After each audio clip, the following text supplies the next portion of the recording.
भारत और वियतनाम ने मई 2026 में आर्टिफिशियल इंटेलिजेंस और क्वांटम टेक्नोलॉजी पर एक महत्वपूर्ण समझौता ज्ञापन यानी MOU का आदान प्रदान किया।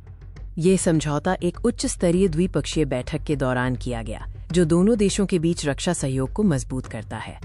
ये बैठक 19 मई 2026 को वियतनाम की राजधानी हनोई में हुई, जो हो ची मिन की 136वीं जयंती के साथ मेल खाती थी।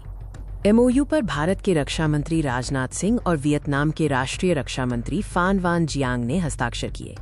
भारत और वियतनाम विस्तृत व्यापक रणनीतिक साझेदारी बनाए रखते हैं, जो भारत द्वारा उपयोग किए जाने वाले द्विपक्षीय रणनीतिक साझेदारी का उच्चतम स्तर है।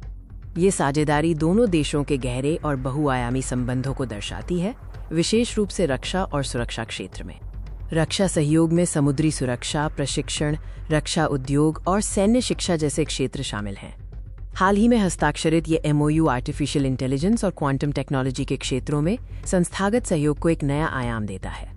भारत की ओर से military college of telecommunications engineering ने वियतनाम के साथ इस MOU पर हस्ताक्षर किए।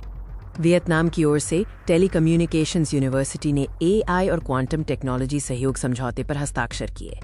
आर्टिफिशियल इंटेलिजेंस, पैटर्न रिकॉग्निशन और डिसीजन सपोर्ट जैसे कार्यों में सक्षम सिस्टम विकसित करने में महत्वपूर्ण है। क्वांटम टेक्नोलॉजी क्वांटम मैकेनिक्स के सिद्धांतों का उपयोग करती है और इसमें क्वांटम कंप्यूटिंग, संचार और सेंसिंग जैसे क्षेत्र शामिल हैं। तकनीकी सहयोग के अलावा इस यात्रा के दौरान अन्य महत्वपूर्ण संस्थागत और सुविधा संबंधी पहल भी की गई।